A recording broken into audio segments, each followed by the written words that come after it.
ఎవరికీ తెలియదు. చాలా ప్రమాదకరం. కాబట్టి అది రచన విశేషం అంటే అలా ఉంటుంది. ఎంత అందంగా మాట్లాడతారో, ఆ మాట్లాడడంలో ఉండేటటువంటి సొంపుని బట్టి అవతలవాని యొక్క వ్యక్తిత్వం మీకు అర్థమవుతుంది. కాబట్టి పరమోత్సాహముతో వర్ధిల్లే ఘృతాహతుల ప్రవృద్ధి పొందు అగ్నియబోలెన్. నెయ్యి పోస్తున్న కొద్దీ ప్రజ్వరిల్లుతున్నటువంటి అగ్నిహోత్రంలా ప్రజ్వరిల్లిపోతున్నాడు. అంటే ఏమిటి? నెయ్యి అతనికి పరమోత్సాహంతో పనిచేస్తాడు, విజయం సాధించాడు, ఇలాగే చేస్తానంటూ చేసుకుపోతాడు. అంటే ఆలోచన ఉండదు. ఎంత పరాక్రమవంతుడు కానివ్వండి, ఆగి ఆలోచించిన వాడెవరో వాడు వృద్ధిలోకి వస్తాడు. ఆగి ఆలోచించడం చేత కాని వాడెవడో వాడు ఎప్పుడో అప్పుడు గోతిలో పడిపోతాడు. అందుకే మీరు చూడండి, అరణ్యంలో సింహం జోలికి ఏవి వెళ్ళవు. మృగరాజు అని పేరు, కానీ సింహావలోకనము అని ఒక మాట ఉంది. అది ఏ జంతువుకి అన్వయం అవ్వదు. శునకావలోకనము, గార్ధబావలోకనము లేవు లోకంలో. సింహావలోకనము, అవలోకనము అంటే చూచుట. సింహం ఓ 10 అడుగులు నడుస్తుంది, దాని వెంట్రుకల వాసనకి పారిపోతాయి జంతువులు. అది నడిచి ఆగుతుంది, ఏదో ఇలా గబుక్కుని చూసి వెళ్ళదు, పూర్తిగా ఆగుతుంది. ఆగి తిన్నగా మెడ బాగా వెనక్కి తిప్పి ఓసారి ఇటు చూస్తుంది, తర్వాత మళ్ళీ ఇటు తిప్పి ఇటు చూస్తుంది, అప్పుడు మళ్ళీ 10 అడుగులు వేస్తుంది. నన్ను ఏమీ ఏదీ చెయ్యదు అని నడవదు, ప్రతి 10 అడుగులకి ఆగి వెనక్కి తిరిగి చూస్తుంది. అవలోకనము. విద్య నిలబడాలంటే తనలో తాను ఆమ్నాయం చెయ్యాలి. ఒక మంత్రం జ్ఞాపకం ఉండాలంటే ఆమ్నాయం చెయ్యాలి. తాను జీవితంలో వృద్ధిలోకి రావాలంటే తను చేసుకున్న పనిని తానే విచారణ చేసుకోవాలి. నేను ఇలా చేశాను కదా, ఎవరో కూర్చుని తీర్పు చెప్తే అతిశయం, ఇబ్బంది వస్తుంది, వాడు నన్ను అండమా అనిపిస్తుంది. విన్న మాటల్ని దృష్టిలో పెట్టుకుని, శాస్త్రాన్ని దృష్టిలో పెట్టుకుని నీకు నువ్వే తీర్పు చెప్పుకోవాలి. నిన్న నేను చేశాను, ఇవాళ పగలు ఏం చేశాను, నేను ఏం మాట్లాడాను, నేను అలా మాట్లాడచ్చా, ఎంత పొరపాటు మాట మాట్లాడాను, ఇక ముంచి నేను అలా మాట్లాడకూడదు. అలా మాట్లాడకూడదంటే నేనేం చేయాలి? మాట్లాడేటప్పుడు ఆవేశాన్ని తగ్గించుకోవాలి. ఆవేశం ఉండబట్టి కదా పొరపాటు మాట దొరికిపోయింది. కాబట్టి అలా దొరలకుండా ఉండాలంటే ఇక నుంచి నేను సావధానంగా మాట్లాడతాను. మాట్లాడే ముందు ఇది మాట్లాడనా వద్దా అని ఆలోచించి మాట్లాడుతుంటాను తప్ప నేను అలా మాట్లాడను. ఇక నుండి జాగ్రత్త పడతాను. మాట్లాడేశానని బెంగ పెట్టుకుని నిద్రమానేయడం కన్నా ఇక నుండి ఎలా ఉండాలని ఆలోచించుకుని బాగా నిద్రపోయి ఆరోగ్యంగా ఉండడం మంచిది కదా. అది సింహావలోకనము, వెనక్కి తిరిగి చూచుట. అందుకే సింహావలోకనం చేసుకుంటాడండి ఆయన అంటారు. వెనక్కి తిరిగి చూసుకుంటాడు ఒకసారి. వృద్ధిలోకి వచ్చే వాళ్ళందరి లక్షణం అంతే. ఒకటి విన్నాడు, మళ్ళీ ఇంటికి వెళ్ళి కూర్చుని ఆలోచిస్తాడు, ఇవాళ ఏం చెప్పారు, అందులో నేను పట్టుకోవలసిన విషయాలు ఏమున్నాయి, నేను ఒక 10 రోజులు ప్రసంగాలకు ఎడితే 10 రోజుల ప్రసంగాల్లో నా జీవితంలో అనుష్ఠించవలసిన మంచి మంచి విషయాలు ఇవి నాకు పనికొస్తాయన్నవి భారతంలో నేనేం విన్నాను పొందుపరచుకుంటాడు. మనసులోకి దూరితే కదూ అనుష్ఠానంలోకి వస్తుంది. పుస్తకంలో ఉన్నది అనుష్ఠానంలోకి ఎలా వస్తుంది? నీ మనసులోకి ప్రవేశించింది, నేను అది విన్నాను కాబట్టి ఇప్పుడు నేను అనుష్ఠించాలి. నారదుడు చెప్పాడు, ఎంత మంచి మాట. శృతము దేనికి పనికి రావాలి? వృత్తమునకు పనికి రావాలి, శీలమునకు పనికి రావాలి. కాబట్టి నేను విన్నది నా స్వభావాన్ని మార్చుకోవడానికి వాడుకుంటాను ఇక నుంచి అన్నాడు. పనికొచ్చింది ఇప్పుడు భారతం దిద్దింది. అలా పనికి రాలేదు, అలా సింహావలోకనం చేయడు, ఉపయుక్తం కాదు. ఇగో వెళ్ళాను, కూర్చున్నాను, వెళ్ళిపోయాను, అంతవరకు పనికొస్తుందేమో తప్ప ఆయన్ని దిద్దడానికి మాత్రం పనికిరాదు. ఇంట్లో మందు ఉండి ఇంట్లో వ్యాధిగ్రస్తుడుంటే ఎంత ఉపయోగమో విని అనుష్ఠించకపోవడం అంతే ఉపయోగం. ఎప్పుడు ఉపయోగపడుతుంది ఔషధం? తాను పుచ్చుకున్నప్పుడు. తాను పుచ్చుకున్నాడు, ఉపయోగపడింది. కర్ర ఇంట్లో ఉంది, నువ్వు వీధిలో ఉన్నావు, కుక్క కరిచింది, కర్ర వచ్చి రక్షించదుగా. కర్ర నువ్వు పట్టుకున్నావు, కుక్క నిన్ను కరవ. అనుష్ఠించాలి, నేర్చుకున్నది అనుష్ఠించాలి. మీకెన్ని సాధ్యమైతే అన్ని. ప్రయత్నం అంటూ ప్రారంభించాలి. అసలంటూ మొదలు పెడితే కదూ ప్రారంభించడం. 93 ఏళ్ళు వచ్చినవాడు ఒకనాడు పుట్టినవాడే, పసిపిల్లవాడే ఈనాటి వృద్ధుడు కదూ కాలగతి ఎందు. కాబట్టి ఆ సింహావలోకనం అనేటటువంటి దానికి అంత ప్రధానమైనటువంటి లక్షణం ఉన్నది. అది మహోత్సాహవంతులకు ఉండదు. మహోత్సాహవంతుని ఎందు సింహావలోకనం ఉండదు. అది ప్రయత్నం లేనటువంటి స్థితికి తీసుకెళ్ళిపోతుంది. అది అలివి మీలినటువంటి ధైర్యాన్ని ఇచ్చేస్తుంది.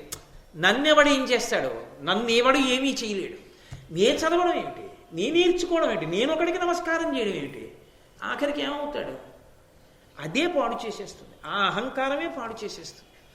అరే నేనెంతటి వాణ్ణి అస్తమానం విమర్శించుకుంటూనే ఉన్నారనుకోండి, అప్పుడు జాగ్రత్తగా ఉంటుంది. మహానుభావుడు 80 సంవత్సరాల వయస్సు వచ్చిన తరువాత కూడా ఒక పక్క సంస్కృత భారతాన్ని, ఒక పక్క తెలుగు భారతాన్ని పుస్తకాధారం లేకుండా తిక్కన గారి పద్యాలు, నన్నయ్య గారి పద్యాలు, ఎర్ర గారి పద్యాలు, తిరుపతి వెంకటకవుల పద్యాలు అనర్గళంగా చెప్తూ ధర్మశాస్త్రాలు చెప్తూ వ్యాఖ్యానం చేస్తారు. మల్లారి చంద్రశేఖర శాస్త్రి గారు భారతం చెప్తే, నీ చెప్తే ఏం చెప్పాను పుస్తకం పట్టుకుని, నేను భారతం చెప్పడమా? ఆ మహాత్ముడి పాదరేణువు నా తల మీద వేసుకోవడానికి నాకు యోగ్యత లేదు. అంతటి మహాత్ముడు ఆయన అనుకున్న నాడు నేను భారతం చెప్పడంలో ఒడ్డు దగ్గర పెట్టుకుంటాను. నేను భారతం చాలా బాగా చెప్పేస్తున్నాను అనుకున్నాడు గోతిలో పడిపోవడానికి కారణం అవుతుంది. కాబట్టి పరాకు అన్నది చాలా ప్రధానం. మహోత్సాహము మంచిది కాదు, ఉత్సాహము చాలా మంచిది. ఉత్సాహం లేకుండా ఉండకూడదు మనిషి. ఉత్సాహం అంటే చేస్తున్న పని యందు అనురక్తి, సంతోషం. ఉద్యోగానికి వెళ్ళి ఫైల్ రాస్తుంటే సంతోషంగా రాయాలి, పూజ చేసుకుంటే సంతోషంగా పూజ చేయాలి, నిద్రపోతే సంతోషంగా నిద్రపోవాలి, ఏడుస్తూ భారంగా అప్పుడు ఆలోచిస్తూ పడుకోకూడదు. ఉత్సాహము దెబ్బతింది అని గుర్తేమిటో తెలుసా? ఒక చోట పని ఒక చోట చేస్తే బరువు అవుతుంది. ఎప్పుడు మీరు ఆలోచించండి. మీరు పూజకి వెళ్ళి ఆ ఫైల్ ఎలా రాస్తే బాగుంటుంది ఆఫీస్లో ఇవ్వాలా అన్నది ఆలోచించారనుకోండి, కాసేపు ఆగి నేను పూజ సరిగ్గా చేయలేకపోయాను, ఏమిటో అంతా ఆఫీస్ గురించి ఆఫీస్కి వెళ్ళి ఇవాళ పూజ అంతా ఫైల్ గురించి ఆలోచించాను, ఈశ్వరానుగ్రహం ఏముంటుంది నాకు, నేను ఏం రాస్తాను, ఎలాగో నాకు ఇవాళ చీవాట్లు తప్ప ఉంటాడు. ఎక్కడ సరిగా సంతోషంగా ఉన్నాడు? ఎక్కడా ఉండడు. మనసుని ఎక్కడ ఎప్పుడు ఎలా పెట్టాలో అలా పెట్టగలగడమే ఉత్సాహం. పూజ గదిలోకి వెళ్ళావు, మనసు పూజ గదిలోనే ఉండాలి. ఎక్కడ ఏది వదిలిపెట్టేశావో అని వదిలిపెట్టేశావు, శరీరంతో పాటే అక్కడ విడిచిపెట్టాలి. కార్యాలయాన్ని 5:30కు వదిలిపెట్టేశావు, కార్యాలయాన్ని వదిలిపెట్టడంతో నీ మనసు కూడా వదిలిపెట్టేయాలి. సంధ్యావందనానికి కూర్చుంటే గాయత్రి, భారతం చెప్పడానికి వస్తే భారతం, ఇంటికి వెళ్ళిపోతే ఇంటి వ్యవహారం, నిద్రపోతే ప్రశాంతంగా అన్నీ పక్కన పెట్టి నిద్రపోవడం, భగవన్నామని చెప్పి. ఏది చేస్తున్నావో దాని మీద మనసు, ఒకటి చేస్తూ ఇంకొకటి మనసులోకి తెచ్చుకుంటే అనారోగ్యం వస్తుంది, రక్తపోటు చాలా తేలిగ్గా వస్తుంది. కాబట్టి మహోత్సాహవంతుడు, ప్రమాదకరమైన ధోరణి ఉన్నవాడు ప్రారంభం నుండి. బలమున్నది కానీ దానికి నిగ్రహము లేదు. అందుకే కార్ అని అనిపించుకోవాలంటే యాక్సిలరేటర్ ఎంత ప్రధానమో బ్రేక్ అంత ప్రధానం కాదని మీరు అనగలరా? ఈ కారు 90 కిలోమీటర్ల వేగంతో వెళ్ళిపోతుందండి అన్నారు అనుకోండి, నిజమే, మంచిదే. ఏ పిఠాపురమో వెళ్ళాలి, తొందరగా వెళ్ళిపోవచ్చు అని ఎక్కేశారు. మధ్యలో ఎవరో పిల్లాడు పరిగెడుతున్నాడు, వేగంగా పెడుతుంది కానీ ఆగదండో అన్నారు అనుకోండి, బ్రేక్ ఉండదంటే ఎక్కుతారా? వేగం కాదు ప్రధానం, వేగముతో పాటుగా ఆగడం కూడా ప్రధానం.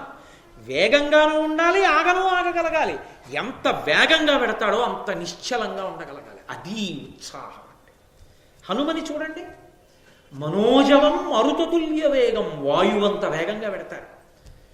ఆయన ధ్యానంలో రామనామం చెప్పుకుంటూ కూర్చుంటే ఆయనకి ఏమీ తెలియదు. మనసు నిగ్రహించి రామచంద్రమూర్తి పాదాల దగ్గర పెట్టి శరీరం కూడా కదలకుండా అలా కూర్చుంటాడు. వెళ్ళాలనుకుంటే లంకకి వాయువేగంతో పెడతారు, రామధ్యానంలో కూర్చుంటే నిశ్చలంగా కూర్చుంటారు. అంత పెద్ద కార్యం చేసి రామచంద్రమూర్తి యొక్క కౌగిలింత పొందుతారు. రామనామ భజన చేస్తే తాను వచ్చి సభలో కూర్చుని తల వంచుకుని సంతోషపడిపోతారు. ఎత్ర ఎత్ర రఘునాథ కీర్తనం తత్ర తత్ర కృతమస్తకాంజలిం బాష్పవారి పరిపూర్ణలోచనం మారుతిం నవతరాక్షసాంతకం. అది ఉత్సాహం. అది ఉన్నవాడు విజయం సాధిస్తాడు. మహోత్సాహం ఉన్నవాడు బ్రేకు లేని యాక్సిలరేటర్ ఉన్న కారు లాంటి వాడు. అది ఎక్కడో అక్కడ పడిపోతుంది. ఆ పడిపోవడం ఇక పైకి లేవదు, అదే దాని పరిసమాప్తి. కాబట్టి మహోత్సాహముతో వర్ధిల్లే ఘృతాహతుల ప్రవృద్ధి నుండు అగ్నియబోలెన్. నేతిని పోసినప్పుడు ప్రజ్వరిల్లే అగ్ని ఎలా ప్రజ్వరిల్లుతుందో అలా ప్రజ్వరిల్లుతూ వచ్చాడు. వచ్చి ఆయన పరమేశ్వరుని యొక్క అనుగ్రహాన్ని పొందాడు. అమ్మగదేశు నుగ్రబలు నాయుధ యుద్ధమునం జయింపగా ఇమ్మహినోపరెవ్వరు ఉమేశ్వరుడట్టి వరమ్మువానికి నిమ్మిన ఇచ్చే కావున వినీతుడు వాయుసుతుండు మల్ల యుద్ధంబుననూర్చునాతని నుదగ్ర మహాభుజ శక్తి ఏర్పడను చెప్తున్నాడు శ్రీకృష్ణుడు ధర్మరాజు గారితో. అతనికి పార్వతీశుడైనటువంటి పరమేశ్వరుడి యొక్క వరం ఉంది జరాసంధుడికి. ఆ జరాసంధుడికి ఉమేశుడు వరం ఇచ్చాడు శివుడు, నువ్వు ఆయుధముల చేత సంహరింపబడవని. అందుకే అతన్ని చంపడం అర్జునుడికి కూడా సాధ్యం కాదు. అర్జునుడు గాంధీవం పట్టుకుని బాణం వెయ్యాలి. ఆయుధం లేకుండా చంపాలంటే మల్ల యుద్ధంలో చంపేయాలి. మల్ల యుద్ధంలో చంపేయడానికి భీముడు ఒక్కడే చంపగలడు. భీమసేనుడు అంతటి బలవంతుడు, పరమేశ్వరుడికి అంత నమ్మకం. ఆయనకి ఏమిటి, కుంతీదేవికి అంతే నమ్మకం. అందుకే కదూ నేను వాడు చిన్న పిల్లాడిగా ఉన్నప్పుడు ఒళ్ళో పెట్టుకుంటే మీరు ఆదిపర్వంలో విన్నారు. ఒళ్ళో పెట్టుకుని ఉండగా పులిస్తే గభాలను లేచి పరిగెత్తింది, కింద పడిపోయాడు ఆయన. పసిపిల్లాడు కింద పడిపోయి ఆ కొండ కింద ఉన్నటువంటి పెద్ద శిల మీద పడ్డాడు. శిల నుగ్గైపోయింది, పిల్లాడు అలాగే ఉన్నాడు. అంతటి మహాబలవంతుడు పుట్టుకతో భీమసేనుడు. కాబట్టి ఈ భీమసేనుడు మల్ల యుద్ధంలో చంపేస్తాడు జరాసంధుడిని. అంతకన్నా ఇంకో కారణాలు లేవు. ఎవరో వాడు కీచకుడు హిడింబాసుడు వీళ్ళందరూ నక్షత్రంలో పుట్టారు, అలా ఏం లేదు. భీమసేనుడు బలవంతుడు, ధర్మమునందున్నవాడు, అందుకుని చంపుతాడు. కాబట్టి ఈ భీమసేనుణ్ణి తీసుకెడతాను, అర్జునుణ్ణి కూడా తీసుకెడతాను నాతో పాటు. భీమార్జునుడిద్దరూ నా పక్కన ఉండాలి. ఎందుకని అంటే అర్జునుడు చంపడం కోసం కాదు, కృష్ణుడు పక్కన అర్జునుడు ఉంటే వాళ్ళిద్దరి యొక్క సంతోషం వేరు. ఒక్కొక్క చోట ఒక ఇద్దరి మధ్య అలా కలుస్తుంది. అలా కలిసి ఎన్నో విజయవంతమైన కార్యక్రమాలు చేస్తారు. పరమేశ్వరుడు అలా కూరుస్తాడు వాళ్ళని. కృష్ణార్జునుల్ని ఎత్ర యోగేశ్వర కృష్ణో ఎత్ర పార్థో ధనుత్తర తత్ర శ్రీ విజయోభూతి. ఎక్కడ కృష్ణుడు అర్జునుడు ఉంటారో అక్కడ విజయమే. అర్జునుడు వెనక్కి కూర్చుని కృష్ణుడు ముందు కూర్చున్నాడంటే సారథ్యంలో విజయమే. తిరుపతి వెంకట కవులు వాళ్ళిద్దరూ జంట కవులు, వాళ్ళిద్దరూ కలిస్తే విజయమే. ఈ మధ్య సంగీతంలో కూడా అక్క చెల్లెళ్ళిద్దరూ కలిసి పాటలు పాడడం అనేటటువంటి ప్రక్రియ వచ్చింది కదా. అక్క చెల్లెళ్ళు కలిసి పాడుతుంటారు, మంచిదే. నేనేం దోషం పట్టట్లేదు, నేను ఎవరిని విమర్శించట్లేదు, చాలా మంచిదే. ఒక తల్లిదండ్రుల కడుపున పుట్టిన ఆడపిల్లలు సమానంగా సంగీతం నేర్చుకుని వేదిక మీద కూర్చుని ఒక్క కంఠంతో పాట పాడడం అంటే ఎంత హృద్యమైన విషయం అది. ఒకరికి వచ్చింది ఇంకొకరికి రాదు సాధారణంగా. అలాంటిది ఇద్దరూ కలిసి కూర్చుని పాడడం అంటే చేతులెత్తి నమస్కరించవలసిన విషయం. కాబట్టి ఒక్కొక్క చోట ఇద్దరిద్దరు కలిసి అద్భుతంగా రాణిస్తూ ఉంటారు. కృష్ణార్జునులు అలా రాణించినటువంటి వారు నరనారాయణులు వాళ్ళిద్దరు. కాబట్టి భీమార్జునుల్ని తీసుకుని బయలుదేరుతాను అని ఆయన చెప్పి మేం కలిసి వెడతాం అంటే ధర్మరాజు గారు బెంగపెట్టుకున్నాడు. నువ్వు ఉన్న చోట విజయం ఉంటుంది, తప్పకుండా జరాసంధుణ్ణి వధిస్తారు. కానీ భీమసేనుణ్ణి, అర్జునుణ్ణి, నిన్ను ముగ్గురిని చూడకుండా నేను ఉండగలనా? అయినా కార్యం సాధించాలి కనుక, రాజసూయ మహాయాగం జరగాలి కనుక, జరాసంధుడు వధింపబడితే తప్ప ఈ కార్యం జరగదు కనుక తప్పకుండా నా సోదరుల్ని తీసుకుని నువ్వు బయలుదేరవలసింది అన్నాడు. మహానుభావుడైనటువంటి కృష్ణ పరమాత్మ భీమార్జునుల్ని తీసుకుని బయలుదేరారు. అక్కడికి వెళ్ళి అబ్బో చాలా నదులు దాటారు, పర్వతాలు దాటారు, ఆ మగధ దేశాన్ని చేరుకున్నారు. వీళ్ళు వెళ్ళినప్పుడు భీమ, అర్జున, కృష్ణ రూపాలతో వెళ్ళలేదు. ఎందుకు వెళ్ళలేదు? నేను మీతో మళ్ళీ ఇంతకుముందు కూడా మనవి చేశా. యుద్ధానికి వెడుతున్నారు, జరాసంధుణ్ణి చంపడానికి వెడుతున్నారన్న విషయం పొక్కకూడదు. పైకి పొక్కితే దుర్మార్గులందరూ ఇంకా పెద్ద పక్షం కింద చేరిపోతారు. అందుకని ఒక్కొక్కడిని విడివిడిగా ఉన్నప్పుడు చంపేసి ధర్మాన్ని నిలబెట్టడమే తేలిక. అందుకే ఆయనే పిలిచి పూజించి మీరు ఏదైనా కోరుకోండి అనడానికి ఏది యోగ్యమైనటువంటి రూపం అవుతుందో ఆ రూపాలు పొందారు. స్నాతక వ్రతం చేసుకున్న రూపాలని పొందారు. స్నాతక వ్రతం చేసుకున్నవాడు అంటే పూర్వకాలంలో గురుకులంలో విద్యాభ్యాసం ఉండేది. అంటే గురువు గారు గురుపత్ని ఎక్కడ ఉంటారో అక్కడికే వెళ్ళి విద్యాభ్యాసం. అది కూడా అహంకార పరిత్యాగం చేస్తే కానీ విద్య రాదు. నేను ఇంతటి వాడిని, నేను ఫలానా వాళ్ళ అబ్బాయిని నేను మొదలు పెడితే విద్య రాదు. అందుకని రాజు కొడుకు కానివ్వండి, మంత్రి కొడుకు కానివ్వండి, సేనాధిపతి కొడుకు కానివ్వండి, గురువు గారు ఒరే ఫలానా వీధికి వెళ్ళి మీరు భిక్షాటన చేసి అన్నం పట్టండి అంటే వాళ్ళు వెళ్ళి భిక్షాన్నం తీసుకొచ్చేవారు. ఆ గురుపత్ని ఆ భిక్షాన్నాన్ని వాళ్ళందరికీ కూడా పెట్టేది. పెడితే వాళ్ళందరూ ఆ భిక్షాన్నం తినాలి. అందరూ గురువుగారి పాదాల దగ్గర కూర్చుని విద్యాభ్యాసం చెయ్యాలి. గురువుగారు చెప్పిన పాఠం నేర్చుకోవాలి. శిష్యులందరూ ఒక్కలాగే భూషయనం చెయ్యాలి. అందరూ చక్కగా దర్భలు తీసుకురమ్మంటే దర్భలు తేవాలి.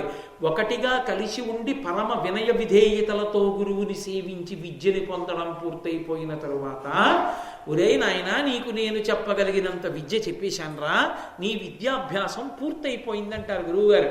గురువుగారు నీ విద్యాభ్యాసం పూర్తయిపోయిందని చెప్తే దాన్ని స్నాతక వ్రతుడు అంటారు.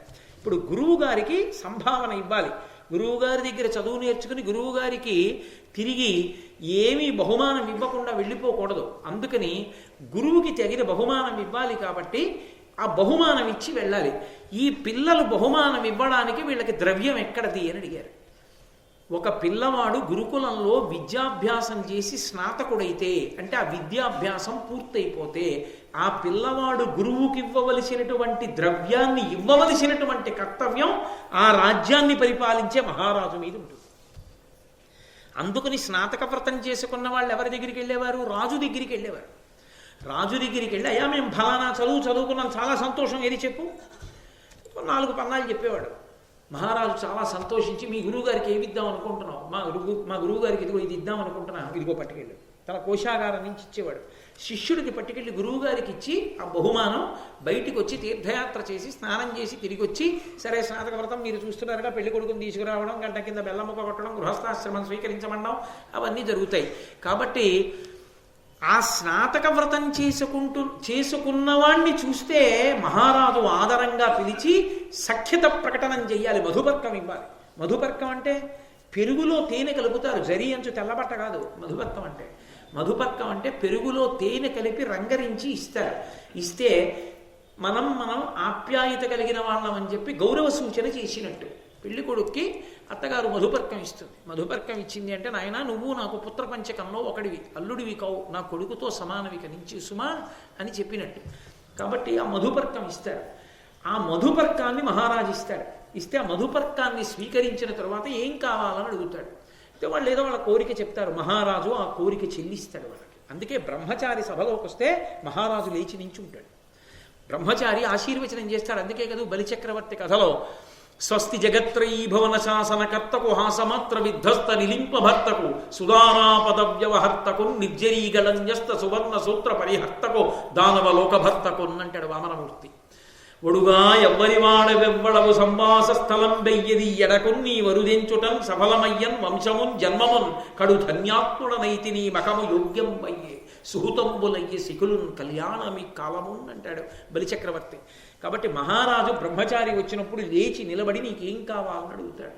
అందుకని స్నాతక వ్రతం చేసుకున్న వాళ్ళలా ముగ్గురు కూడా బయలుదేరి ఆ మగధ దేశాన్ని చేరుకున్నారు. చేరుకుని గిరివ్రజపురము, ఆ జరాసంధుడు పరిపాలించేటటువంటి రాజధాని, అక్కడికి వెళ్ళి ఓ కొండ మీద నిలబడి ఆ కొండ శిఖరం నుంచి చూపిస్తున్నాడు శ్రీకృష్ణ పరమాత్మ. చూపించి భీమార్జునులతో చెప్తున్నాడు, గోరథమును వృషభము వైహారము వృషగిరియు చైత్యకాద్రియు అనగా భూరిగిరులేను దీనికి శూరభటులు ఓలె కాచి చుట్టును ఉండు.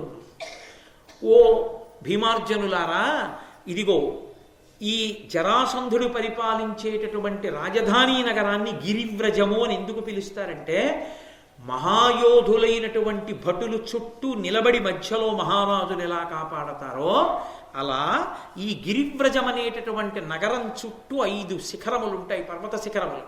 ఈ 5 పర్వత శిఖరముల మధ్యలో రాజధాని ఉంటుంది. ఎవరూ లోపలికి ప్రవేశించలేరు. అవి సహజంగా సైనికుల్లా రక్షణ పడతాయి. ఆ 5 గోరథము వృషభము వైహారము వృషగిరి చైత్యకాద్రి అనబడేటటువంటి 5 కొండలు. ఈ 5 కొండల్ని దాటి ఏదో ఒక కొండ దాటి లోపలికి వెళ్ళాలి. వెడితే గిరివ్రజంలోకి వెడతాం. గిరివ్రజంలోకి వెళ్ళగానే జరాసంధుని యొక్క రాజధాని ప్రవేశం చెయ్యగానే మనం ఆయనకి హితులమో అహితులమో తెలిసిపోతుంది. అసలు మనం వెడదామనుకుని కొండ ఎక్కగానే తెలిసిపోతుంది. ఎందుకు తెలిసిపోతుందో తెలుసా భీమార్జనులారా? ఇక్కడ ఒక పెద్ద విశేషం ఒకటి ఉంది. గౌతమ మహర్షి ఈ వంశం వాళ్ళని అనుగ్రహించాడు. గౌతమ మహర్షి యొక్క అనుగ్రహము వలన తనకి కావలసిన వాళ్ళ శత్రువుల అన్నది జరాసంధుడు తెలుసుకోవడానికి ఇక్కడ ఒక ఏర్పాటు ఉంది. ప్రాచీనమైనటువంటి మగధరాజులు మానుషాదము అనబడేటటువంటి ఒక ఎద్దుని చంపారు. చంపి ఆ ఎద్దు చర్మాన్ని ఒలిచారు. ఒలిచి దానితో 3 ఢక్కలు నిర్మాణం చేశారు. చేసి ఆ 3 ఢక్కలు పెట్టారు. ఢక్కలంటే పెద్ద పెద్ద డప్పులు ఉంటాయే, మన కపిల తీర్థంలో అసుర సంధ్య వేళలో ప్రదోష వేళ హారతులు ఇచ్చేటప్పుడు మోగిస్తారు, ఇంతంత చేతులు పెట్టి కొడతారు దాన్ని. అటువంటి ఢక్కలు 3 ఢక్కలు పెట్టారు. జరాసంధుడికి మిత్రులైన వాళ్ళు వస్తే ఊరుకుంటాయి. జరాసంధుడి శత్రువు ఎవరైనా మాయోపాయంతో కపట రూపంతో లోపలికి వెళ్ళినా ఢక్కలు మోగుతాయి. ఎవరూ కొట్టక్కర్లేదు, అవే మోగుతాయి. అవి మోగగానే జరాసంధుడు కనిపెడతాడు ఎవరో శత్రువు వస్తున్నాడని. కాబట్టి ఈ ఢక్కలు మోగకుండా ఉండాలంటే దాటితే కదా మోగుతాయి. ఈ ఢక్క దాటకుండానే ఈ ఢక్కల్ని బద్దలగొట్టేయాలి. వాటిని మన చేతులతో మన ముగ్గురు 3 ఢక్కల్ని బద్దలగొట్టాలి. అందుకొచ్చారు ముగ్గురు.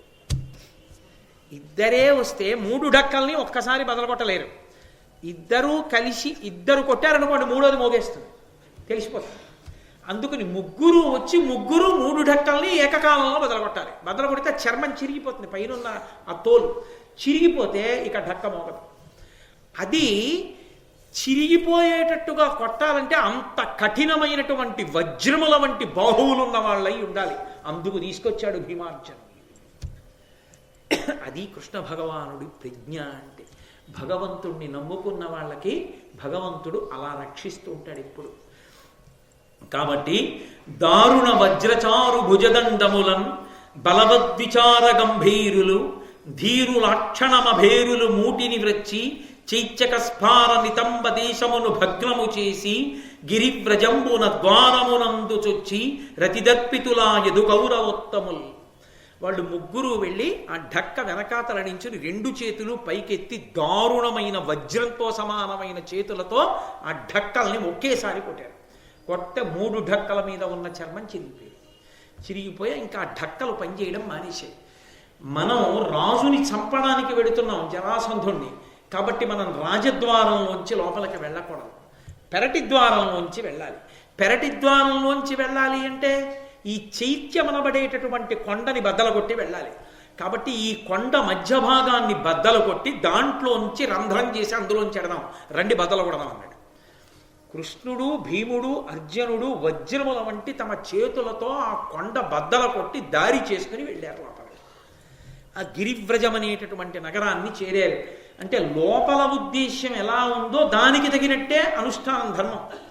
కాబట్టి పెరటి ద్వారంలోంచి లోపలికి వెళ్ళారు. సుందరకాండలో స్వామి హనుమ అద్వారేణ మహాబాహు ప్రాకారమభిపుప్లువే ప్రవిశ్య నగరీం లంకాం కపిరాజ హితంకర. ఆ రాజద్వారంలోంచి వెళ్ళడం మానేసి ఆ ఒక్కసారి ద్వారాన్ని పట్టుకుని ఆ గోడ నుంచి దూకి లోపలికెడుతూ చక్రేధపాదం చవ్యంచా శత్రువునాం శతమూర్ధని ఎడంకాలు పెట్టి దిగుతారు. ఆ శత్రువు యొక్క తల మీద పాదం పెట్టి దిగినట్టే. నవవ్యాకరణ పండితుడు మహానుభావుడు కనుక అలా దిగారైన. అలా వీళ్ళు కూడా పృష్ఠభాగంలోంచి వెళ్ళారు. ఇంటికొచ్చిన వాడు మిత్రుడు అనుకోండి, ఇంటి యజమాని యొక్క శ్రేయస్సు కోరేవాడైతే రాజద్వారంలోంచి రావాలి. అందుకే రాజద్వారే రాజగృహే అంటారు. ఆ ఇంటి యజమానిని చంపాలన్న ఆలోచనతో ఉన్నవాడు అనుకోండి, శత్రువు అనుకోండి, పెరటి ద్వారంలోంచి వెళ్ళాలి. అందుకే వీధి తలుపు వేసేసి పెరట్లోంచి రండి అనకూడదు. అంటే వాడు ఇంటి యజమానిని చంపడానికి వచ్చిన వాడు శత్రువు అని గుర్తు.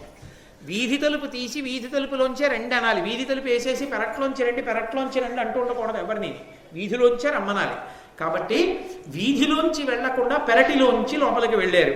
వెళ్ళి అక్కడ పుష్పాల్ని చందనాన్ని అమ్మేటటువంటి గృహాలు ఉన్నాయి. ఆ పుష్పాల్ని తీసుకుని, దానికి ఒక లక్షణం ఉంది శాస్త్రంలో, నాకుండలి నాముకుటి నాస్రగ్వి నాల్పభోగవాన్ నా హస్తాభరణో నాపి విద్యతే నాప్యనాత్మవాన్ అని. పురుషుడు ఎలా ఉండాలి అంటే నిజానికి పూలదండ ఎప్పుడూ మెడలో వేసుకుని ఉండాలి. ఉపన్యాసం చెప్పేటప్పుడే కాదు, ఎప్పుడూ మెడలో పూలదండ ఉండాలి, ఎప్పుడూ పూలదండ ఉండాలి, చందనాన్ని అలదుకుని ఉండాలి. కాబట్టి ఆ మెడలో పూలదండలు వేసుకుని చందనాలంకారం చేసుకుని ఉండాలి. అది శ్రీమంతమైనటువంటి లక్షణం, చక్కటి లక్షణం అది. కాబట్టి వాళ్ళు ఆ పుష్పహారాలు తీసుకోవాలి, చందనం తీసుకోవాలి. వాళ్ళ ఇళ్ళకి వెళ్ళారు. వెళ్ళి వాళ్ళకి ఏదో ద్రవ్యం ఇచ్చి తీసుకోవడం కాదు, లేదా అయ్యా ఒక్క పూలదండ ఇప్పించండి, మీకు ఇవ్వడానికి ద్రవ్యం లేదని అడిగి తీసుకోవడం కాదు, అలా బ్రాహ్మణుడు పుచ్చుకోవాలి. డబ్బులు లేకపోతే లేవని భిక్షాటన చేసి పుచ్చుకోవాలి. వీళ్ళు అలా పుచ్చుకోలేదు. ఘోరాకారులు మాలాకార గృహంబులకు గంధిక గృహంబులకు తారరిగి మువ్వురు బలాత్కారంబునగొనిరి పుష్పగంధములప్ప. ఆ గంధం ఇచ్చేటటువంటి వాళ్ళింటికి, పుష్పమాలలు ఇచ్చే వాళ్ళింటికి వెళ్ళి మేము డబ్బు ఇవ్వం, మా దగ్గర లేదు కాబట్టి ఇమ్మని అడగం, ఇవ్వకపోతే చాలా కొడతానని లాక్కున్నారు. లాక్కుని గంధం రాసుకొని మెళ్ళో పుష్పహారాలు వేసుకొని మంచి టీవీగా బయలుదేరి అంతఃపురంలోని గోశాల దగ్గరికి వెళ్ళారు. అంతఃపురం అంటే ఏదో మన ఇంట్లో గుమ్మం దాటగానే హాలు అలా ఏమి ఉండదు. అబ్బో రాచనగరు అది ఎంత అద్భుతంగా ఉంటుందో. ఇప్పటికీ మీరు పెద్ద పెద్ద కోటలు, ఆ ఆగ్రా కోట, కృష్ణదేవరాయల వారి హంపి విజయనగరం కోట చూస్తే కళ్ళమ్మట నీళ్లే వస్తాయి అనుకోండి. అసలు ఆ కోటలు, గజశాలలు, ఆ వీధులు, ఆ దేవాలయాలు, ఆ రత్నాలు అమ్మినటువంటి అంగళ్ళు, ఆ దేవాలయంలో ఆ కృష్ణదేవరాయల వారి చిన్న భార్య చిన్నాదేవి నాట్యం చేస్తుంటే ఆవిడ లోపల నాట్యం చేస్తున్నప్పుడు ఒక్క కృష్ణదేవరాయల వారు మాత్రమే చూస్తూ పరదా పట్టుకుంటే స్తంభాల చుట్టూ, స్తంభాల బయటికి వాద్యకారులు కూర్చుని స్తంభాల మీదే ఆ 7 స్తంభాల మీద సరిగమ పదనిసలు పలికిస్తూ వాద్యాలు మ్రోగిస్తుంటే రాయలవారు దేవాలయంలో పరమేశ్వరుడి ముందు తన చిన్న భార్య చేస్తున్న నృత్యాన్ని చూస్తుండేవాడు. ఇప్పటికీ ముత్యాలు, వజ్రాలు, వైఢూర్యాలు, రాసులు పోసి అమ్మినటువంటి అంగళ్ళు, పెద్ద పెద్ద అంగళ్ళ కొలను కనపడుతుంది. ఆ పక్కనే తుంగభద్రా నది, గజశాల, పెద్ద పెద్ద ఏనుగుల్ని కట్టినటువంటి గజశాలలు, బ్రహ్మాండమైనటువంటి విగ్రహాలు, అవన్నీ ఆ తొండాలు విరిగిపోయి, ఆ విఘ్నేశ్వరుడికి ఆ దంతం విరిగిపోయి, ఆ విరూపాక్షస్వామి ఆ విగ్రహాలు చూస్తుంటే కళ్ళ నీళ్ళు వస్తాయి నిజంగా. 6 నెలలు దోచుకున్నారు. అంటే ఎటువంటి రాసనగరులో చూడండి, అటువంటి అంతఃపురాలు. కాబట్టి గోశాల దగ్గరికి వెళ్ళారు కృష్ణార్జునులు, భీమసేనుడు. గోశాల దాకా వెళ్ళేటప్పటికి అటు నుంచి జరాసంధుడు వస్తున్నాడు. ఆయనకి ఎప్పటికప్పుడు ఉప్పు అందుతూ ఉంటుంది. ఎవరో 3 వచ్చారు, మాకు ఇమ్మని అడిగి పుచ్చుకోలేదు, ద్రవ్యం ఇచ్చి పుచ్చుకోలేదు, బలాత్కారంగా తీసుకుని చందనం రాసుకుని పూలదండలు వేసుకుని లోపలికి వెళ్ళారు 3 స్నాతక వృత్తులు. అప్పటికి అర్ధరాత్రి అయింది, 12. అర్ధరాత్రమైన అభ్యాగత ద్విజ స్నాతకులకు ఎదురుచని కరంబు భక్తి పూజలిచ్చు పరమవృతుండో అప్పుడు ఎదురు వచ్చి వారికి ఇష్టమసగా. అభ్యాగతి అన్న మాటకు అర్థం ఉంది. అతిథి వేరు, అభ్యాగతి వేరు. అతిథి అన్న మాటకు అర్థం ఏంటంటే మనం పిలిస్తే వచ్చినవాడు ఒక్క తిథి నాడే ఉండి 2వ తిథికి ఉండనివాడు. పంచమి నాడు మన ఇంటికి భోజనానికి రండని పిలిస్తే పంచమి నాడు వచ్చి భోజనం చేసి షష్ఠి నాడు ఉండడు, వెళ్ళిపోతాడు. ఆయన అతిథి అంటారు. అభ్యాగతి అంటే మనం పిలవలేదు, భగవంతుడి పనుపున అనుకోకుండా ఆయనే వచ్చాడు మన ఇంటికి, అలా వస్తే అభ్యాగతి అంటారు. తను పిలవని వాళ్ళు ఎవరైనా కొత్తగా వచ్చారేమో వాళ్ళ కోరికలు తీర్చాలని రాత్రి 12 గంటలకు బయటకు వచ్చి తిరుగుతున్నట్టు ఎవరైనా ఉండిపోయారేమోనని, స్నాతక వృత్తులు ఎవరైనా ఉన్నారేమో వాళ్ళ కోరిక తీర్చాలని. వీళ్ళ 3 చూశాడు, గబగబా ఎదురెళ్ళాడు, వాళ్ళ చెయ్యి పుచ్చుకున్నాడు. మీకు ప్రీతితో మీకు కావలసినటువంటి కోరిక తీరుస్తాను, కాబట్టి మీకేం కావాలో చెప్పండి అన్నాడు. అని సురమునివరులకు వసుధామరులకు భక్తుండ ఉత్తమ క్షత్ర కులా చరితుండననిన ధరణీధరుడం మగధేశ్వరునకు తానిట్లనియను. నేను బ్రాహ్మణుల పట్ల, దేవతల పట్ల అపారమైనటువంటి భక్తి కలిగిన వాడిని, స్నాతక వృతులకు ఎప్పుడూ సేవ చేస్తూ ఉంటాను, మీకేం కావాలి చెప్పండి అని జరాసంధుడు తనని తాను పొగుడుకుంటూ మాట్లాడితే కృష్ణ భగవానుడు చూసి అన్నాడు, నువ్వు ఎటువంటి వాడివో నాకు తెలుసు, నువ్వు కొత్తగా చెప్పుకోవలసినటువంటి అవసరం లేదు. కడగి అత్యుత్తమ క్షత్రియ చరితంబునందు వర్ధిల్లుదునంటివి, జనులకెవ్వరికెన్నండు ఎగ్గొనరింపనేనంటివి, సక్షత్రియులవని నొరులు ఈయట్లు క్రూరులై నృపతుల చెరపట్టి పశువరించుచు పశుపతి ఉమేషు వరదు పూజించిన వారును కలరే, మున్నింతకు అగ్గలం బెద్ది ఎగ్గు కారణంబులేక దారుడై సాధుహింస చేయు కుజనుడెల్లవారి కప్రియుండు కాక అప్రియ లక్షణం బెండు కలజత తలప ఉత్తములకు. నేను చాలా మంచివాణ్ణి, దేవతలను ఆరాధన చేస్తాను, బ్రాహ్మణులను ఆరాధన చేస్తాను, స్నాతక వృతుల కోరికలు తీరుస్తానంటున్నావు కదా, సుక్షత్రియ వంశంలో పుట్టినటువంటి వాళ్ళని ఓడించడమే కాకుండా వాళ్ళని తీసుకొచ్చి కారాగారంలో పెట్టి పరమసులభుడు, ప్రసన్నవదనుడు, పరమేశ్వరుడు, శంకరుడు, సాంబసనాశివుడు, ఉమేశ్వరుడు, వరదుడైనటువంటి పరమశివుడికి భైరవుడిని పేరు పెట్టి తీసుకెళ్లి ప్రతిరోజు నరబలి చేస్తావా క్షత్రియుల్ని? ఇంత హీనమైన పని చేసి సిగ్గుపడవలసినటువంటి నువ్వు నేను ఉత్తముణ్ణని చెప్పుకుంటున్నావా? నువ్వు మాకు పూజ చేస్తావా?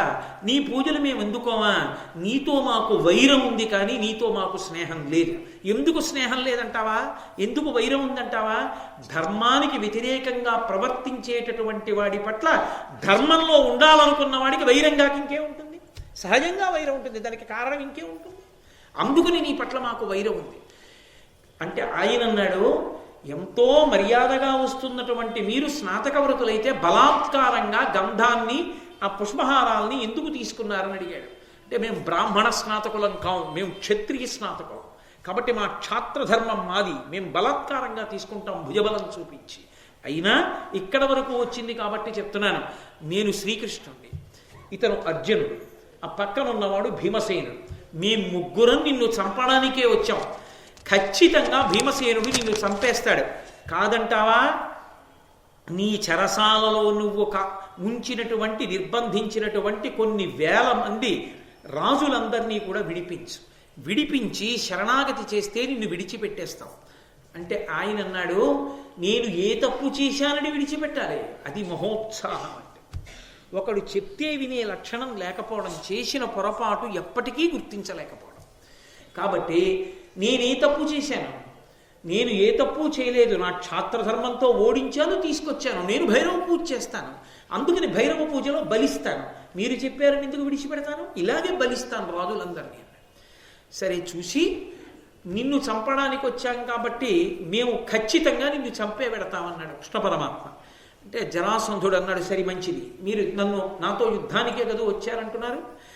సమకట్టి సైన్యంబుతో నుండే తొడరి మీ మువ్వుర తోడ నుండే ఇద్దరతో నుండే నెక్కటి యొక్కనితో నుండే పొడిచెద దోర్బలమున నే ఆయుధంబున నిమ్మెయిపోరంగా నిష్టమయ్యది ఉత్సహింపొడిన ఒక్కనితో బల్గు రుద్ధతులైపూని యుద్ధంబు చేయుట ఉచితమగునే అధిక బాహుబలులమైన మా మువ్వరయందు ఒక్కరిని మహాబలాధ్యుని కోరికొనుము వాడు ఘోరాజిలో నిన్ను మొనసి మల్ల యుద్ధమున జయించు.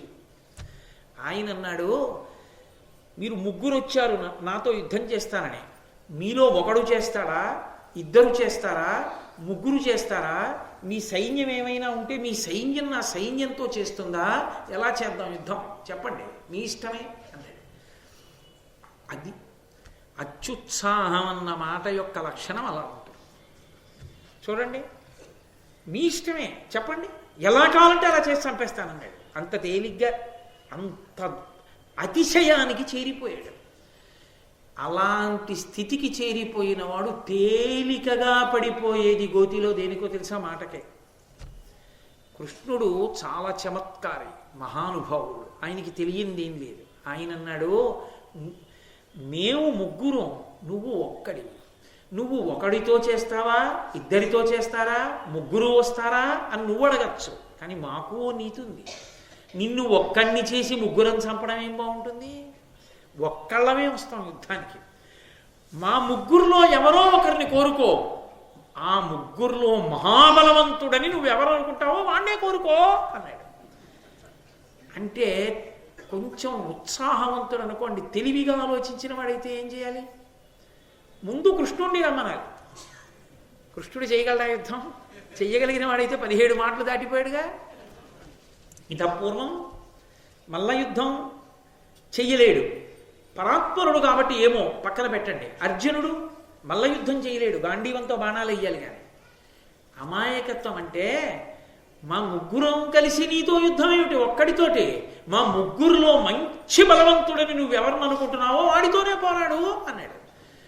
ఇప్పుడు అడకత్తెరలో పోకచెక్క ఎవరయ్యాడు? జరాసంధుడు అయ్యాడు. అయితే అర్జునుడిని రమ్మనండి అన్నాడు అనుకోండి. అంటే భీముడి కన్నా అర్జునుడు మంచి మల్లయుద్ధ వీరుడా నీ దృష్టిలో అంటాడు. తేలికగా ఏదో అడిగిన ప్రశ్నకి జవాబు చెప్పేసినట్టుగా ఏమన్నాడు? మీ ముగ్గురులో మల్ల యుద్ధంలో మహాబలవంతుడు కాబట్టి భీమసేనుణ్ణి రమ్మనండి అన్నాడు. తన మృత్యువుని తాను కౌగులించుకున్నాడు. ఎవడు కోరమన్నాడు? అది మహోత్సాహం అన్న మాటకు అర్థం. ఆలోచన తక్కువ, ఉత్సాహం ఎక్కువ. దానివలన ఏమైంది? ప్రమాదం దగ్గరికి వెళ్ళి ఇప్పుడు యుద్ధం ప్రారంభం అవుతుంది. ఉన్నవాడు ఊరుకున్నాడా? అమంగళకరమైనటువంటి పనులు కొన్ని చేస్తుంటారు కొంతమంది. ఏదో భర్త ఎక్కడికో వెడుతున్నాడు అనుకోండి, గౌరవం ఉంటే వేరు, అక్కర్లేని పనులు కొన్ని చేస్తుంటారు. ఏడుస్తూ ముక్కు చీత్తూ ఆయనకి ప్రదక్షిణం చేశారనుకోండి, ఆయనకి తిరిగి రాడు. చేసింది ఒక ఆవిడలా అక్కర్లేని పని చేసింది. శ్రీరామాయణంలో వాలి యుద్ధానికి ఎడుతుంటే తార ముక్కు చీత్తూ ఏడుస్తూ ప్రదక్షిణం చేసింది. ఇక తిరిగి రాలేదు వాలి యుద్ధం నుంచి. చెయ్యకూడదు అలాగా. తను యుద్ధానికి ఎడుతూ కొడుకు సహదేవుడిని పిలిచి, పాండవులలో సహదేవుడు కాడు, జరాసంధుడి కొడుక్కి సహదేవుడిని పేరు, ఆ సహదేవుడిని పిలిచి, ఒరే నీకు పట్టాభిషేకం చేసేస్తాను, ఎందుకైనా మంచిది అన్నాడు. ఎందుకైనా మంచిదే అయింది. అంటే భోగాలము దాపురించిన నాడు ఇటువంటి ఆలోచనలే వచ్చేస్తాయి. కాబట్టి తన కొడుకుని పిలిచాడు, పట్టాభిషేకం చేశాడు. పట్టాభిషేకం చేసి రాత్రింబవళ్ళు ఎడతెరిపి లేకుండా కార్తీక మాస శుక్లపక్ష పాడ్యమి నాటి తెల్లవారుజామున యుద్ధం మొదలుపెట్టి త్రయోదశి నాటి రాత్రి వరకు కొట్టుకున్నారు ఇద్దరు. 13 రోజులు రాత్రి పగలు ఎడతెరిపి లేకుండా భువన భోంతారాణములు బర్దలైపోయేటట్టు అంత పెద్ద అరుపులు అరుస్తూ ఇద్దరూ మల్ల యుద్ధంలో పట్లేసుకుంటూ కొట్టుకుంటూ యుద్ధం చేస్తున్నారు. ఈశ్వరుని కృప ఎటుందో, ధర్మం ఎక్కడుందో అక్కడ బలం పెరుగుతుంది, ఎక్కడ ధర్మం లేదో అక్కడ బలం క్షీణించిపోతుంది. కాబట్టి జరాసంధుని యొక్క బలం క్షీణించిపోయింది. త్రయోదశి నాటి రాత్రి యుద్ధంలో అంత ఉత్సాహంగా లేడి, ఇంకా నీరసపడిపోయాడని గుర్తించాడు కృష్ణ పరమాత్మ. గుర్తించి భీమసేనుడి వంక చూసి అన్నాడు, విరహిత సత్వుడయ్య ప్రతివీరుడు వీని అశేష దారుణీశ్వర నికరాపరాధు అతి సాహసికున్వధించి నీ భుజ స్థిరత ఎలర్ప అయ్యి నిలదేవు బలంబున నీ బలంబు భాసురముగమాకు చూపుము విశుద్ధ యశోదిది మరుతత్మజ. ఓయ్ అవతలవాడు బలహీనుడైపోయాడు. ఓయ్ భీమసేన, నువ్వెవరివి? వాయుపుత్రుడివి. మీ నాన్న బలం ఎటువంటిది? ఇంతసేపా మీ నాన్న ప్రభంజనుడయ్యాడా? ఒక్కసారి గట్టిగా వీస్తే మహావృక్షములు కూకటి వేళ్లతో లేచిపోతాయి. అటువంటి మారుతాత్మజుడవు, వాయుపుత్రుడివి. అవతలవాడు నీరసపడిపోయాడు, ఏమిటి మెల్లిగా యుద్ధం చేస్తున్నావు? ఎత్తి తిప్పి విశరదలబారే సంపదలబారేవయ్యా. నీ భుజబలం ఏమిటో, నీ తండ్రి గొప్పతనం ఏమిటో ఇవాళ మాకు కనపడాలి, చేయి యుద్ధం అన్నాడు. అది ఉత్సాహపరచడం. అవతలవాడి బలహీనత చెప్పాడు, యువతలవాడి యొక్క బలం ఏమిటో చెప్పి ఉత్సాహపరిచాడు. వెంటనే ఆ భీమసేనుడు అతనిని పట్టి ఎత్తి నిహతాహిత వీరుడు వాని ముక్కునన్ వాతను కర్ణరంధ్రముల వారక చోణిత ధారలొల్కగా వాతసుతుండు వీచ శతమారములుద్ధత చండమాత సంఘాత వివర్తమాన తృణఖండ సముండగు చుండమాగధున్. ఆ జరాసంధుణ్ణి ఒక్కసారి ఎత్తి పైకెత్తి పట్టుకున్నాడు. పట్టుకుని గట్టిగా నొక్కి పట్టి గిర్ర గిర్ర గిర్ర గిర్ర తిప్పి విసరడం, మళ్ళీ అక్కడికి పరిగెత్తుకెళ్ళడం, మళ్ళీ పట్టుకోవడం, మళ్ళీ ఎత్తడం, మళ్ళీ తిప్పడం. ఇలా తిప్పి విసురుతుంటే ఒకేసారి ఆగకుండా 100 పర్యాయములు విసిరేట్టలాగా విసిరితే అతని ముక్కుల వెంట పెద్ద రక్తధారలు బయటకు వస్తున్నాయి, నోటి వెంట రక్తధారలు వస్తున్నాయి. ఆ రక్తధారలు వచ్చేట్టుగా విసురుతున్నాడు, వెడుతున్నాడు, ఎత్తుతున్నాడు, మళ్ళీ తిప్పుతున్నాడు, మళ్ళీ విసురుతున్నాడు. ఆయన బ్రతికే ఉన్నాడు జరాసంధుడు. ఇంకా యుద్ధానికి సిద్ధం అవుతూనే ఉన్నాడు.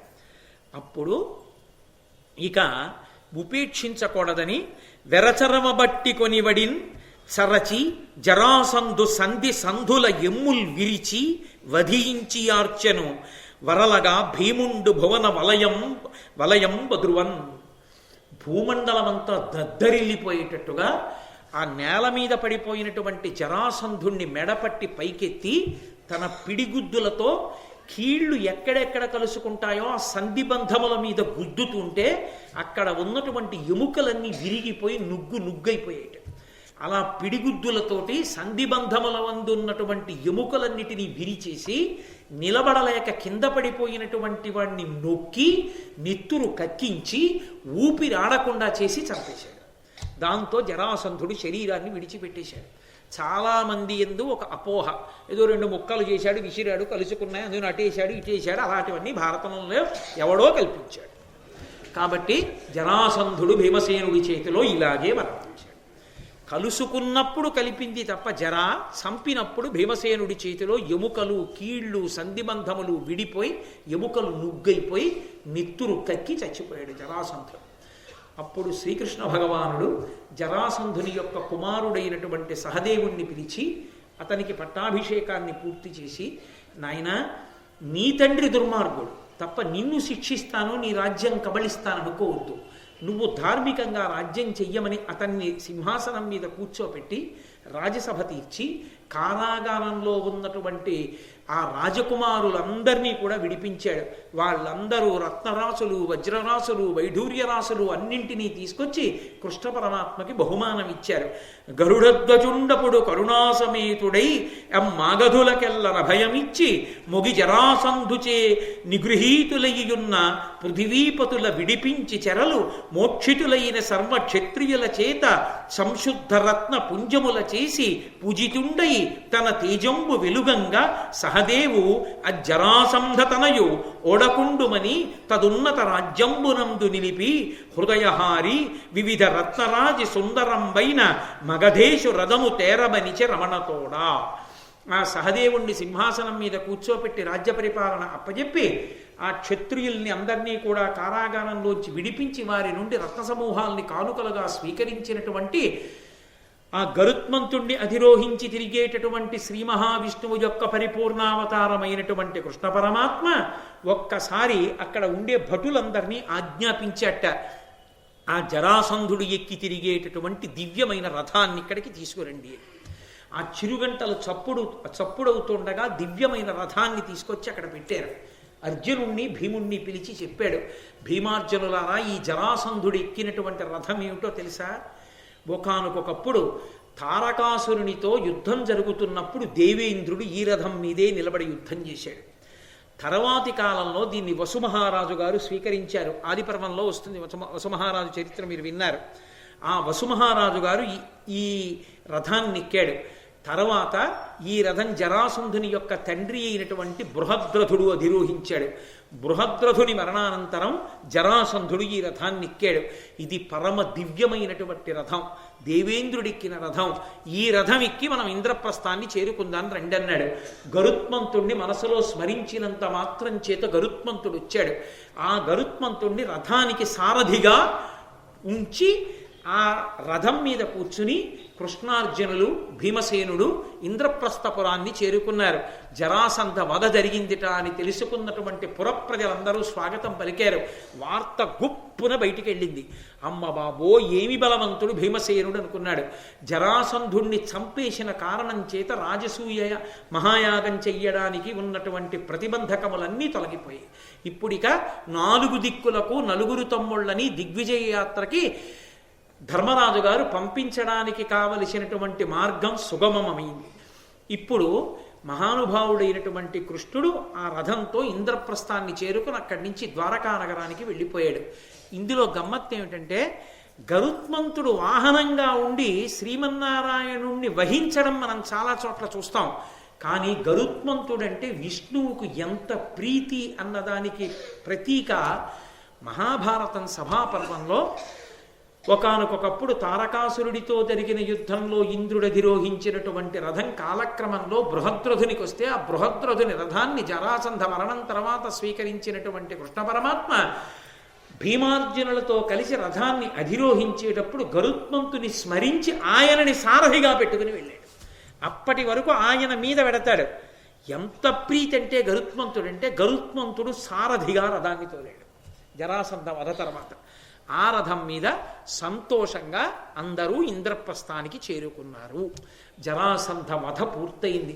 మహాభారతంలో జరాసంధ వధకి విశేషమైనటువంటి ప్రాముఖ్యత ఉంది. ఎందుచేత అంటే, దుర్మార్గులైన వాళ్ళందరూ కురుక్షేత్ర సంగ్రామానికి ముందు జరాసంధుడి పక్షానికే చేరారు. ఒక్కొక్కరుగా. ఈ జరాసంధుడు ఒకానొకప్పుడు ద్రౌపదీదేవిని పరిణయం చేసుకోవడానికి మత్స్యయంత్రం కొట్టడానికి వెళ్ళాడు. వెళ్ళి ఆవిడ అదృష్టం బాగుంది, నల్లపూసంత దూరంలో బాణం తప్పిపోయి ద్రౌపదీదేవిని విడిచిపెట్టుకుని వచ్చాడు. వచ్చి చిట్ట చివరికి అధర్మాన్ని ఆశ్రయించిన కారణం చేత అతను నమ్ముకున్నటువంటి హంస డిభకులు జరాసంధుడు ముగ్గురు నిహతులయ్యారు. ఇక మిగిలిపోయిన వాడు శిశుపాలుడు. అక్కడ ఆయన రాజసూయ మహాయాగంలో కృష్ణ పరమాత్మ చేతిలో నిహతుడైపోతాడు.